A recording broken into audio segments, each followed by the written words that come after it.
Cae la tarde y en un rincón de la ciudad, en un pequeño jardín, alguien cuenta una historia, reflexiona en voz baja o conversa, paseándose bajo los árboles.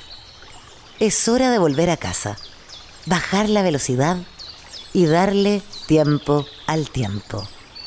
Christian Warnken nos abre la verja de su jardín para que respiremos aire puro y oxigenemos el espíritu. En Pauta, aquí comienza Desde el Jardín. Una presentación de Grupo Educar, construyendo el futuro de la educación técnico-profesional en Chile. Lo esencial de toda exploración será volver al propio jardín y ver las cosas por primera vez, decía el poeta T.S. Eliot.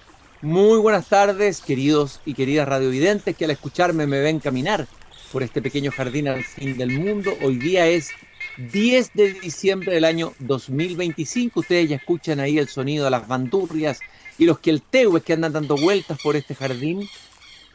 Y hoy día, un 10 de diciembre, pero hace 80 años, recibía el Premio Nobel de Literatura Gabriela Mistral de manos del rey Gustavo V de Suecia. Ella iba vestida con un vestido, ataviada con un vestido de terciopelo negro, dicen, y le fue entregada la medalla, famosas medallas acuñadas por la Casa de Moneda de Noruega, y recibió el premio y hizo el discurso, la locución que normalmente hacen los ganadores del premio Nobel, que comienza con Gabriela Mistral diciendo: hoy Suecia se vuelve hacia la lejana América íbera para honorarle en uno de los muchos trabajos de su cultura, en uno de los muchos trabajos, dice humildemente Gabriela Mistral. Uno diría, en realidad el trabajo literario, poético, la prosa, el pensamiento, el trabajo pedagógico de Gabriela Mistral es mucho más que uno de los muchos trabajos de la cultura. Es tal vez una de las dimensiones más potentes de nuestra cultura chilena y desde luego hispanoamericana. Justamente para hablar y conmemorar ese premio que se nombra de repente, a Gabriela Mistral se la nombra en algunas efemérides, pero luego se la olvida completamente, se cae en el olvido absoluto, como ocurre por estos lares con muchos de nuestros próceres literarios. Vamos a conversar con ya un habitué del jardín, porque ha estado antes acá caminando conmigo. Él es Pedro Pablo Segers, un mistraliano de tomo y lomo, académico de número de la Academia de la Lengua, ex director de la Biblioteca Nacional, director del Museo Gabriela Mistral en Vicuña, es decir, estuvo ahí en la fuente donde bebió Gabriela Mistral, en ese valle milagroso y único en el mundo. Recibió el año 2018, entre otras cosas, la Orden al Mérito Docente y Cultural Gabriela Mistral. Y Pedro Pablo, yo te agradezco muchísimo, me imagino que debe estar muy solicitado en estos días por esta efeméride, por la celebración de los 80 años de Gabriela Mistral. Bienvenido, Pedro Pablo, aquí a este pequeño jardín. Muchas gracias, Cristian. Gracias por la invitación nuevamente a tu programa, a tu jardín. Y la verdad es que, bueno, sí, estoy muy contento, muy feliz, porque este ha sido un año particularmente especial para Gabriela Mistral, para nuestra Gabriela Mistral, porque es la Gabriela de todos, ¿no? Y creo que ella merecía esto y así como merece mucho más todavía.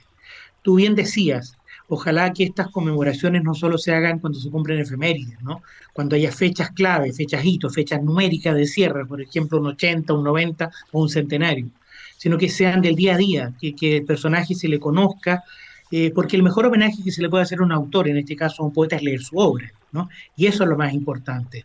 Me parece, sí, por cierto, que todo lo que se ha hecho lo valoro porque hay esfuerzos detrás de eso, pero siento que con Mistral tenemos una deuda que tenemos que seguir pagando todavía. ¿No?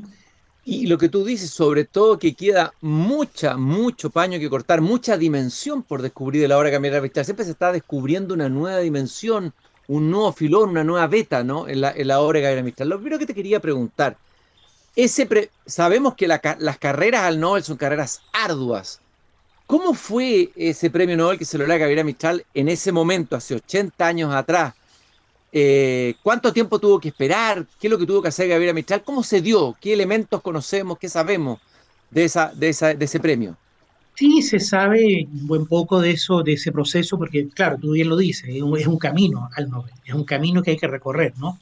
Porque por cierto es un galardón muy disputado, es un galardón planetario, por lo tanto, cualquier país quisiera que todos sus intelectuales fueran galardonados con el premio Claro. Nobel, ya sea en cualquier especialidad que ellos ostenten.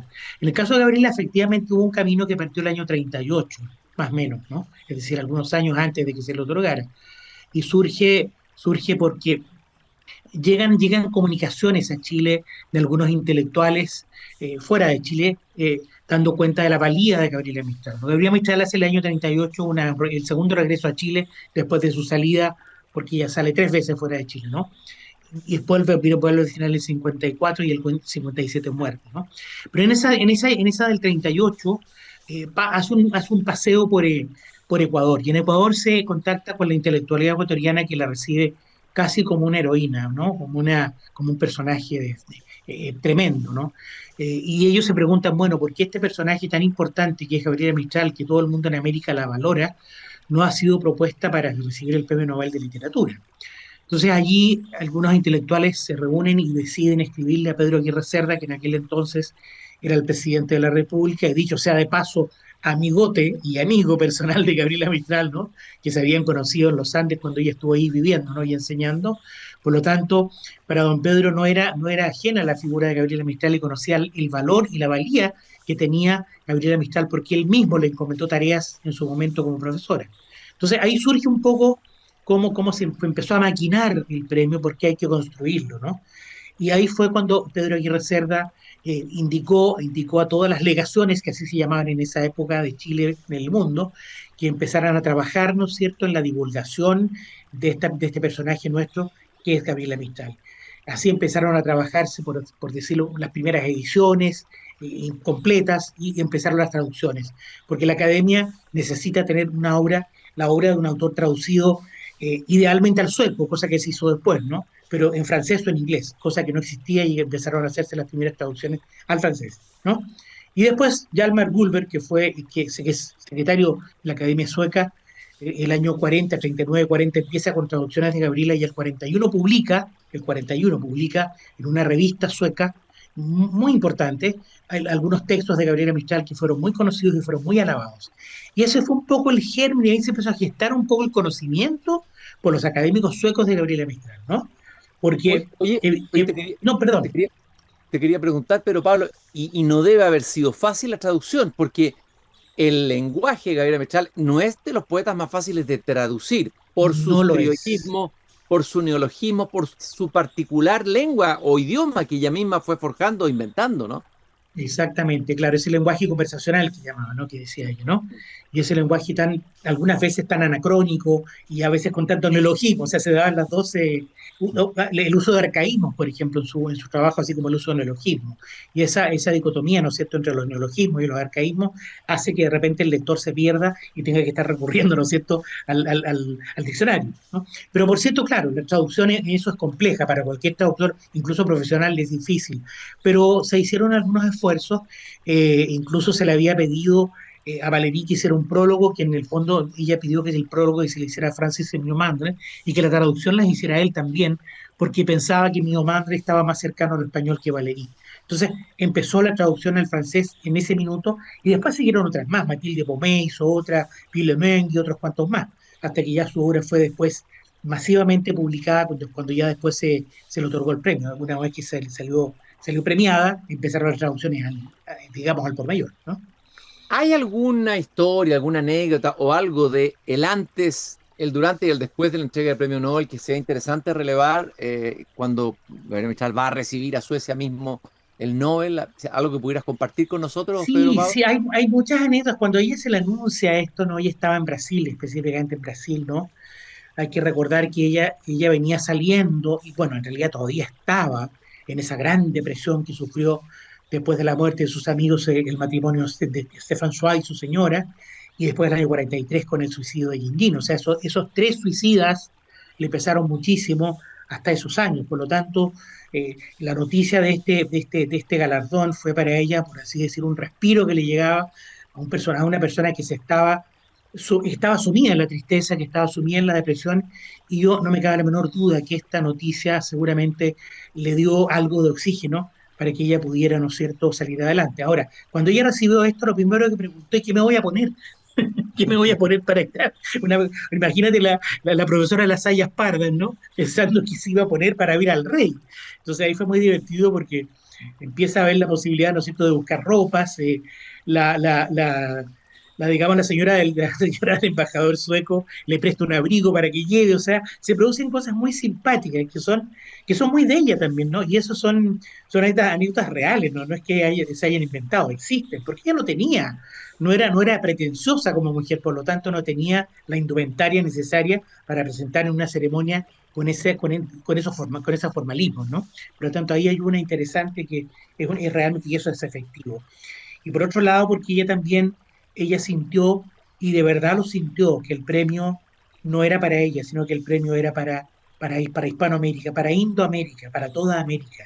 Entonces, eso ella lo dice, ¿no? Y lo dice, lo grita como al cielo, diciendo que mi victoria es de América, ¿no? Y eso realmente habla de su sentido de pertenencia, ¿no es cierto?, a su raza, a su geografía y a su género, ¿no? Oye, pero Pablo, ¿y este premio Nobel es el primer premio Nobel que se le da a alguien del mundo latinoamericano? Exactamente, es el primero y la primera mujer, ¿no? Y todavía Ah, sigue siendo la primera mujer, de hecho. ujú. O sea, efectivamente, eso es la primera escritora latinoamericana que ha recibido el Premio Nobel de Literatura y el primero que recibía en ese entonces. Entonces, realmente era una. Ahora, mucho se dijo que esto se había entregado porque, no sé, por hacer una venia y una gracia a Latinoamérica. Y efectivamente no es así. Gabriela Mistral fue mencionada varias veces como candidata al Premio Nobel. Estuvo en las ternas, estuvo en la esquina del premio varias veces, por lo tanto, no fue una aparecida que llegó y recibió esto por gracia. No fue así. Ella se ganó el premio y se lo ganó muy bien. Tanto es así que después de recibir el premio, la agasajan en Suecia por casi un mes, cosa que nunca se había dado. O sea que ningún autor había estado tanto tiempo después de recibir el premio. Gabriela estuvo casi 30 días, estuvo 28 días en distintos lugares visitando todos los lugares donde fue invitada, dando conferencias, dando discursos, juntándose con la prensa, juntándose con los intelectuales, con los obreros, con los artesanos, con los profesionales, en fin, con todo el mundo que la invitó, ella fue a verlos. Y era recibida realmente con un cariño y una vocación de sentir la propia que llama mucho la atención hasta el día de hoy, ¿no? Estoy caminando en mi jardín con Pedro Pablo Segers, académico de número de la Academia Chilena de la Lengua, exdirector de la Biblioteca Nacional, fue director del Museo Gabriela Mistral en Vicuña y estamos justamente recordando, conmemorando los 80 años de la entrega del Premio Nobel de manos del rey de Suecia, Gustavo de Suecia, a nuestra Gabriela Mistral. A ver, ¿qué es lo que crees tú que hace merecedora a Gabriela Mistral del Nobel? ¿Cuál es la o las dimensiones más importantes de su obra que hacen que ella amerite de verdad el nombre, más allá de representar Hispanoamérica, representar este aspecto, no sé, cualquier aspecto que uno pueda La, decir extra literario? ¿Qué ella? la academia es muy rigurosa, la academia es muy rigurosa y no entrega estímulos por doquier y a quien quiera y a quien sea. No, ellas son rigurosos y examinan a los autores con detención.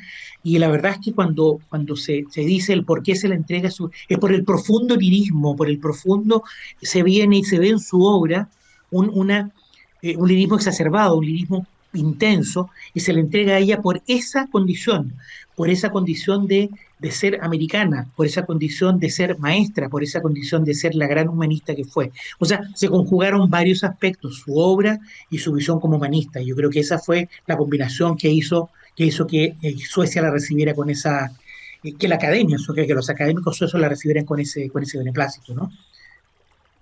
Ya, eso es la Gabriela Mistral literaria. Tú estuviste, viviste y estuviste como director de museo Gabriela Mistral en Vicuña, por lo tanto, te acercaste mucho ahí a la fuente, siempre has estudiado su obra y te has dedicado, Sí. eres un mistraliano, como yo decía al comienzo de Tomo y Lomo. Pero ¿qué descubriste en tu estadía en Vicuña de la vida y la obra de Gabriela Mistral que fueron importantes para ti, para entender mejor, para que iluminen mejor la obra de Gabriela Mistral, Claro, Pedro? claro. Mira, yo estuve mi primera estadía en el Valle de Elqui fue el año 80, cuando fui director hasta el año 85. Pero Gabriela Mistral nació en 1889. O sea, pues, imagínate lo que sería ese valle en esa época. ¿Ah? Si cuando yo estuve, era todavía un valle pueblerino, bucólico. Imagínate cómo habrá sido ese Valle del Elqui sin calles pavimentadas, sin automóviles, sin conexiones, sin nada, sin teléfonos, ni sin nada que pudiera conectarla con el mundo. Por lo tanto, Mistral fue un personaje que se afincó en ese lugar de manera muy potente, porque la verdad es que nace en Vicuña, pero al poco tiempo se va a vivir a Monte Grande para acompañar a su hermana y a su madre, porque su media hermana Melina era la directora del Colegio de Monte Grande, por lo tanto se tiene que ir con ellos allá.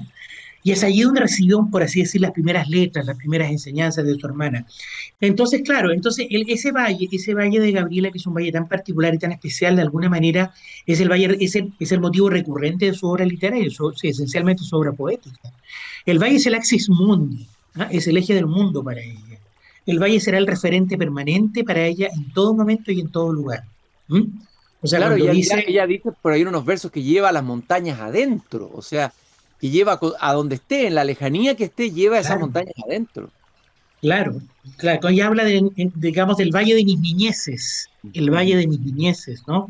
En ese valle de 100 montañas o de más, ¿no? ujú. O sea, ese es un poco, entonces ese valle que lo va descubriendo y lo va redescubriendo en su exilio voluntario, es la que la mantiene, ¿no es cierto?, en armonía con ella misma y en armonía con su poesía y en armonía con Chile, lo que está haciendo. Entonces, desde ese punto de vista, eso le permite también escribir el poema de Chile, ¿no? Porque evidentemente en la distancia, la lejanía, ella empieza a escribir que primero se iba a llamar El recado de un viaje imaginario, así se iba a llamar originalmente, y después se llamó, digamos, el poema de Chile. Entonces, claro, el poema de Chile está lleno de llamados al Valle de Elqui, porque evidentemente ese es el lugar que ella sentía con particular predilección, ¿no? O sea, fui dichosa hasta que se le dio a Montegrande y ya no lo fui nunca más. Esas son expresiones que dijo, ¿no? Entonces, eh, tengo frío en León y me abrigo con el sol de Vicuña. Esas Ujú. son las reflexiones que hacía. O sea, imagínate, yendo hacia lo físico, ¿no? Ese es el reconocimiento que ella hacía de su propio espacio vital, ¿no? Ese poema de Chile que ha sido descubierto de verdad, después del fallecimiento de Gabriela Mistral es un texto impresionante, en que ella casi como fantasma, como si después de muerta volviera a Chile, va con un niño tacameño, Exactamente, y va contando exactamente, la geografía, exacto. la visión, es un poema maravilloso, extraordinario, un descenso por Chile único, y tal vez una de las obras que haya que volver a leer y profundizar aún más. ¿Cuál sería para ti una beta o una obra o un aspecto de Gabriela Mistral que te parezca que todavía queda por indagar y por descubrir? Tú que has estado indagando ahí en los archivos, los textos Sí, mira, permanentemente. la verdad es que hay mucho material que está, digamos, como yo ya hago en proceso de taller, ¿no? Pero es un material que evidentemente no es fácil de publicar porque editorialmente es complicado, o sea, está lleno de tachaduras, está lleno de enmiendas, entonces tú no puedes saber por qué optó o no optó la poeta, ¿te fijas? Entonces, porque no está ella para decir, no, quiero esto y no esto otro. Entonces, hay muchos de esos materiales. Gabriela era una permanente correctora de su obra, permanente correctora. Era una persona muy crítica o muy autocrítica. Por lo tanto, sí, efectivamente hay mucha obra que puede estar inédita, pero es imposible publicarla sino para el mundo de la academia, ¿no? Para ser estudiada por el mundo académico, pero no para ser divulgada, porque no se va a entender, porque esto va a estar lleno de blancos y vacíos. Entonces, creo que si bien es cierto, hay mucha obra que no se ha publicado todavía, está en ese caso. Sí creo que hay mucho de la obra que no se ha publicado, del material que no se ha publicado, y que está en el rango, y está en otro ámbito, que es la correspondencia. Y la correspondencia que está en el legado de Mistral, que es mayoritariamente la recibida, es decir, no la que ella envió, la recibida. Es muy valiosa, es muy potente. Y ahí hay una cantera tremenda por explorar que creo que sería, por explotar, que sería necesario que se siguiera haciendo. Pero, claro, indudablemente que existen unas que otras prosas y algunos poemas que sí se pueden trabajar y se pueden seguir armando. Gracias al esfuerzo que se hizo hace muchos años atrás, cuando trajimos todo ese legado desde Estados Unidos, se ha podido seguir publicando mucho. Por lo tanto, evidentemente que sí, es cierto que hay todavía obra que pueda seguir siendo publicada, pero ya va disminuyendo, va haciéndose más estrecho el camino, ¿no? pero insisto, o sea, lo que hay mucho material que está en barbecho, que está en proceso de taller, que no podría ser publicado por la razón que te acabo de explicar, pero hay otras que sí, efectivamente, ¿no? Pedro Pablo, te quiero agradecer esta caminata que hemos tenido esta tarde en el jardín, este día 10 de diciembre, recordando los 80 años de la entrega de las manos del rey Gustavo V Y de Suecia a Gabriela Mistral el premio Nobel. Y bueno, espero volver a conversar de nuevo y que no sea sí, solamente por una no, efeméride, que no, volvamos a conversar sobre esto. si tú me permites, quisiera invitar, ¿no es cierto?, a todas las personas que nos ven y que nos escuchan a que vayan al convento de San Francisco, a la iglesia de San Francisco. Hoy día tuvimos una experiencia preciosa en la mañana, una misa a las 8 de la mañana, que es el lugar donde todo está en Chile, porque los franciscanos son la esencia del Premio Nobel de Literatura, pero ahí está el diploma y la medalla, que hoy día hasta las 7 de la tarde lo pueden ver en el original, no se va a ver después. Entonces, Oye, qué maravilla. que vayan a la iglesia y aparte de ver el diploma y las medallas y otras cosas que también están ahí originales, van a ver una proyección en los muros de por dentro, en los muros interiores, en la bóveda y en los costados, unas proyecciones preciosas con imágenes y con audios de Gabriela Mistral. Vayan, por favor, porque es un espectáculo muy lindo, muy bonito. Muchas gracias, Pedro Pablo. Fue un gusto caminar y conversar contigo hablando sobre Gabriela Mistral esta tarde. Nos encontramos muy pronto, no solamente con la excusa de una efeméride. Fue un gusto haber conversado contigo. Igualmente, Cristian, gracias a ti por la invitación. Adiós. Seguimos caminando esta tarde, 10 de diciembre, por el jardín. Así como recordábamos que hace 80 años Gabriela Mistral en este día recibía el Premio Nobel de Literatura, hoy día recibió el Premio Nobel de la Paz María Corina Machado. No pudo ella estar presente en la ceremonia, pero el galardón le fue entregado a la hija de Mariana Corina Machado. Dos mujeres extraordinarias, Gabriela Mistral, una luchadora por la libertad y por su pueblo, María Corina Machado. Para que este Nobel de la Paz le fuera dado a María Corina Machado, hubo una movilización de mucha gente en el mundo, en toda Latinoamérica y en Chile.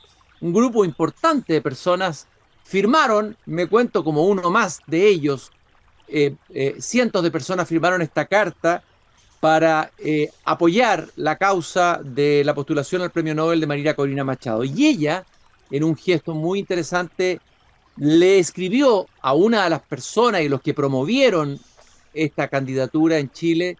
Me refiero a Sergio Muñoz Rivero. Ustedes lo conocen, hemos conversado muchas veces ya con él antes en el jardín.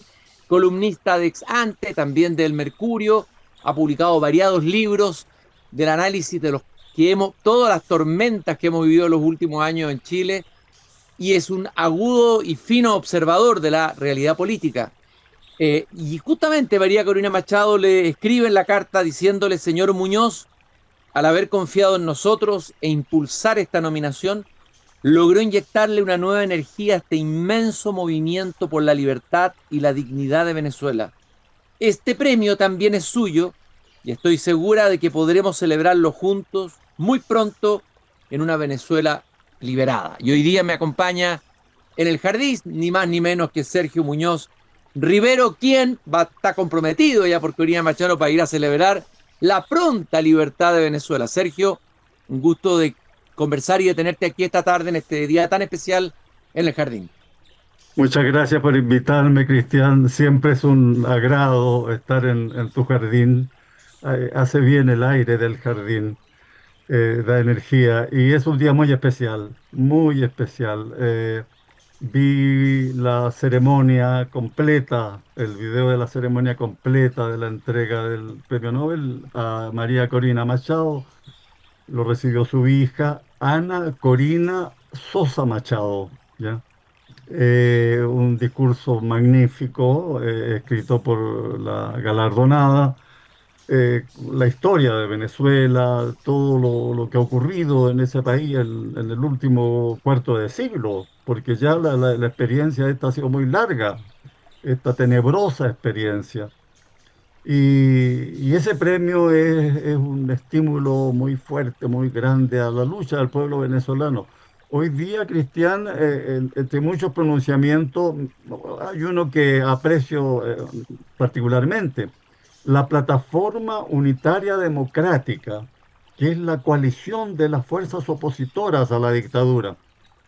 Y decían, entre otras cosas, que el premio es un reconocimiento a todas las víctimas de la dictadura, a todos los caídos, a todos los luchadores por los derechos humanos, a la lucha de un pueblo que no se ha dejado vencer, ¿ya? El bravo pueblo, dicen los propios venezolanos, ¿verdad? Y en realidad ha sido una lucha admirable, admirable, porque ha sido en condiciones dificilísimas, muy difíciles. Sabemos cómo ha sido eso. 8 millones de venezolanos tuvieron que partir al exilio, al destierro, ¿verdad?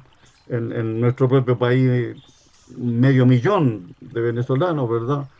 Están acá, muchos trabajando, aportando al progreso de nuestro país. Es un día muy especial, muy emocionante, y tú has hecho mención a una cosa que nos llena de orgullo. Debo decirte que la única propuesta formal que cumplió los requisitos de la postulación al Premio Nobel de la Paz fue la que hicimos los chilenos. Mira qué Porque impresionante. hubo gestiones de personalidades, pequeños comités, gente diversa. Pero nosotros, y aquí tengo que recordar a mi gran amigo, padre de esta iniciativa, José Rodríguez Elizondo. Él, a mediados del año pasado, ¿verdad?, nos motiva a María Alicia Ruiz Tagle, tú la conoces bien, la has entrevistado, y a mí para que nos lancemos en esta batalla. Y así empezó. Preparamos el texto del pronunciamiento y nos pusimos luego a la campaña de reunir las firmas, pero además de cumplir los requisitos formales de la postulación. Se habló con la Cancillería chilena, y firmó mucha gente, más de 540 personas. Ahí está tu propia firma. Bueno, 10 premios nacionales, 40 ex embajadores, 8 cancilleres, ex cancilleres, políticos, escritores, gente de las artes, mucha gente. Y a la cabeza de esa lista, Eduardo Frei Ruiz Tagle. Y tenemos que hacer un reconocimiento especial al expresidente Frei. Él se puso a la cabeza de esto. Este movimiento interpretó a muchísima gente y ha sido coronado con el éxito. Es una emoción muy grande. Qué significativo, Sergio, lo que estás contando de que haya sido justamente un movimiento de chilenos en solidaridad con el pueblo venezolano y con la figura de María Corina Machado, una verdadera heroína, hay que decirlo, de la democracia y la libertad, que haya sido ese movimiento el que finalmente, por razones formales, porque cumplió todos los requisitos, lo que permitió que María Corina Machado recibiera finalmente el Premio Nobel de la Paz. A ver, la pregunta que te quiero hacer, pareciera que este régimen de Maduro, esta dictadura tan siniestra como tú lo dijiste al comienzo, ha resistido, como también lo ha resistido la dictadura, también siniestra, hay que decirlo, de Cuba, que por lo demás está infiltrada en Venezuela, han resistido todo. Es decir, es impactante la capacidad de sobrevivencia y diría yo de resiliencia de estas dictaduras. ¿Tú crees que estamos en un escenario que incluye la entrega del Premio Nobel a Machado, que por supuesto que incluye también lo que está pasando en el Mar Caribe con la presencia de las fuerzas americanas, las declaraciones de Trump? ¿Tú crees que el escenario cambió y que realmente se están dando las condiciones para que finalmente Maduro abandone el poder o se produzca un cambio en Venezuela? ¿O Mira, crees que va a existir de nuevo? sí, uno aquí, los deseos que tiene son tan fuertes, tan intensos, ¿verdad? Trata de mirar la realidad objetivamente, no confundir los deseos con la realidad. Pero ha habido un trecho importante, ¿verdad? Desde que Maduro se robó la elección presidencial pasada, que la ganó inapelablemente Edmundo González Urrutia, ¿verdad? Y él fue candidato porque María Corina fue impedida de postular. tanto miedo le tenían a María Corina que la inhabilitaron, le crearon todas las dificultades para que no pudiera postular, porque ganaba la elección, la ganaba. Tanto así que este señor Edmundo González, que nadie conocía, era un diplomático, una persona casi retirada de la vida pública, aceptó ser candidato de emergencia, una cosa así. Había sido objetada a otra persona también. Y, y hacen una campaña magnífica, recorriendo toda Venezuela, unos actos extraordinarios, gigantescos. Y María Corina indica, bueno, este es nuestro candidato, hay que votar por él. Y él obtiene esa votación inmensa, 67, 68%, una cosa así, demostrada con las actas. Bueno, eso da una señal muy, muy clara y que yo creo que se ha reforzado.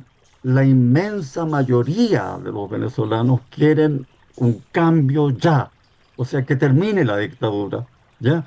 Y esto, el Premio Nobel de la Paz, por supuesto, refuerza esa lucha. En la ceremonia participaron cuatro presidentes de Latinoamérica, el de Panamá, Paraguay, Ecuador y Argentina, ¿ya? Muy importante. La última noticia que tengo es que María Corina finalmente llega a Oslo, la capital de Noruega, y mañana jueves ofrecerá una conferencia de prensa. No sé si habías leído la noticia, ofrecerá una conferencia de prensa junto al primer ministro de Noruega.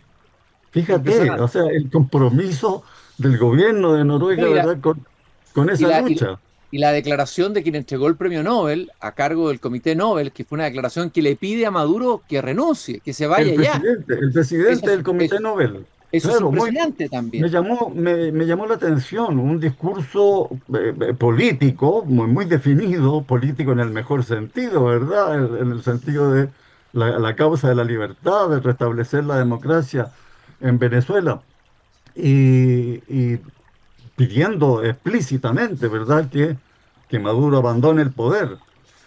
Mira, acá la solución tendrá que venir. Las dictaduras siempre parecen eternas, parecen de piedra, que no les entran balas.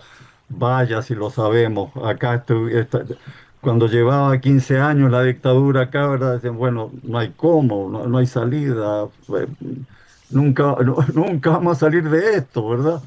Bueno, al final salimos.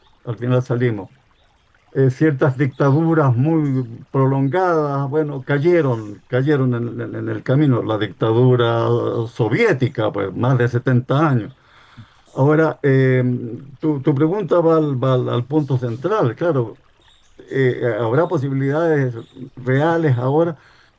Es posible, porque se combinan varios factores que no estaban en los momentos anteriores. Desde luego la presión militar norteamericana es un factor muy, muy determinante, pero además la lucha del pueblo venezolano que no ha bajado los brazos nunca, no ha bajado los brazos nunca. Y aquí después nos vamos a enterar probablemente de cuántos sacrificios ha habido en el camino. Gente muy valiente, muy corajuda, muy corajuda. Si María Corina ha podido mantenerse en la clandestinidad durante más de un año, 16 meses, algo así, es porque ha habido redes de apoyo, mucha gente participando, colaborando, incluidos militares, Mm. incluidos militares. Esto lo contó el marido de María Corina, el marido de ella, cuando le tocó salir clandestinamente desde Venezuela. Y se lo contó a la profesora Marisol Peña. Se lo contó directamente, Mira qué directamente. impresionante esa Y información. claro, Fíjate que, lo vio en una reunión de juristas, qué sé yo, y él relató una red de apoyo, gente organizada, qué sé yo, y militares ayudando, militares también ayudando. fíjate que la información que nosotros recibimos aquí en la radio es que María Corina habría escapado escondida en un bote hacia Curazao y eso explica el vuelo de los F-18 que anoche sobrevolaron la zona aérea venezolana durante 40 minutos. Son hipótesis. Después vamos a saber si es que este régimen termina, qué fue lo que Sí, realmente ocurrió y cómo pudo María Corina Sí, Machado, salir de ahí. Pero te quiero hacer una pregunta que la vamos a ligar a la actualidad nacional. Me imagino que habrás visto el debate presidencial anoche y apareció el tema de Venezuela. Y en un momento determinado, la candidata, que además es militante del Partido Comunista, un partido que ha apoyado, ya sea por omisión o explícitamente, a la dictadura de Maduro y otras dictaduras en Latinoamérica, y ella de alguna manera dice que sí, que Maduro tiene que salir, o sea, da una declaración para muchos impresionante, en el sentido de que dice que sí, que tiene que salir Maduro, que pareciera que adscribe más la postura del presidente Boric que la del Partido Comunista. Sin embargo, desliza en un comentario poco afortunado, según comentaron algunos analistas, de que ella habría participado en un intento golpista. ¿Cómo viste tú esa intervención de Janet Jara? Iba a decir compañera, no, tú no eres compañera ahora de él, fuiste compañero antes, cuando fuiste militante del Partido Comunista, pero conoces muy bien el Partido Comunista por dentro, Sergio. ¿Cómo leíste tú, en la clave que tú conoces del Partido Comunista, esta doble movida de la candidata ayer en el debate? mira, la verdad es que respecto a mí, de la candidata mismo, yo creo que no sabemos bien cómo piensa ella, qué es ella realmente. Yo creo que han mostrado una gran habilidad para usar, podríamos decir, distintos ropajes, ¿ah? Socialdemócrata, centroizquierdista. Tengo la impresión de que ahora vuelve a la línea dura, a la línea dura, porque esto que dice sobre María Corina es no solo lamentable, lo encuentro miserable en realidad. Se está, golpista, golpista, ¿en qué momento? Nunca pudieron probarle nada. Muchas argucias legales, leguleyadas, digamos, del régimen, la inhabilitaron. Ella fue diputada, la sacaron de la Asamblea Legislativa, ¿ya? Con trampas, con pillería. Y después intentar comprometerla con acciones en las que ella nunca ha participado, porque ella ha representado la lucha abierta contra la dictadura, la lucha pública, movilizando a miles, a cientos de miles, millones de venezolanos. Lo encuentro miserable y claro, tiene que ver con lo que pasa dentro de su partido. No olvidemos, no olvidemos, por favor, que el PC tuvo una actitud muy turbia en los días posteriores al crimen del teniente Ojeda. Ese es un momento muy importante. Eso es febrero del año pasado, febrero del 2024. El crimen del teniente Ojeda, cuando surgen las primeras sospechas de que podía estar detrás de ese crimen la dictadura de Maduro, de inmediato el jefe del PC, Lautaro Carmona, y otros dirigentes salieron a decir, pero ¿cómo es posible que se intente sembrar estas sospechas que buscan enemistar a Chile con Venezuela? De inmediato, sin vacilar, a defender al régimen. Hoy la fiscalía que ha investigado este crimen, no tiene duda de que la pista conduce a Caracas y que Diosdado Cabello dio la orden de asesinar a Ojeda y pagó al Tren de Aragua para que lo hiciera. Todo esto ilumina el 2019, Cristian, el 2019. ¿Cuántos delincuentes pagados, verdad? Y pagados desde Venezuela actuaron contra Chile, contra nuestra convivencia? Yo encuentro lamentable que la candidata haya dicho eso. Creo que pierde ella frente a una figura gigantesca como María Corina Machado. Sergio, bueno, te quiero agradecer esta caminata que hemos tenido por el jardín, que hayas venido especialmente a comentar la ceremonia de entrega del Premio Nobel hoy día de la Paz en Suecia a María Corina Machado. Lo recibió la hija, pero mañana María Corina Machado va a dar una conferencia en Suecia. Recordemos que Corina Machado le escribió una carta a Sergio Muñoz en que le agradece la energía y el impulso que le dio esa otra carta firmada por más de 500 personas desde Chile apoyando la candidatura de ella al Premio Nobel. Señor Muñoz, al haber confiado en nosotros e impulsar esta nominación, logró inyectarle una nueva energía a este inmenso movimiento por la libertad y la dignidad de Venezuela. Déjame agregar una cosita. Ella envió otras cartas también, ¿ah? Le envió una carta al presidente Frei, le envió una carta a Soledad Alvear, la ex canciller, también a Jorge Burgos, ex ministro del Interior, a Iris Benninger, bueno, varias cartas personales, muy personales en ese tono, digamos. Bueno, nos hemos sentido regalados a los que recibimos esas cartas de ella, regalados, hemos sentido una gran emoción y con Venezuela en el corazón en este momento. Bueno, y ella te compromete que tienes que ir a celebrarlo juntos muy pronto en la Venezuela liberada. Bueno, Vamos a ver cómprate si un dan la pasaje por fuerza. adelantado. Cómprate un Sería pasaje por hermoso, adelantado. sería muy hermoso, sí, sí, sin duda. Muchas gracias, Sergio, por habernos Gracias acompañado a esta ti, tarde. Cristian. Y queridos Muchas revidentes, gracias. nosotros nos encontramos nuevamente mañana aquí cuando vuelva a abrir la verja de madera de mi jardín a las 7:30 de la tarde. Recuerden que desde el jardín se transmite de 7:30 a 8:15 de la tarde a través de las antenas de Radio Pauta.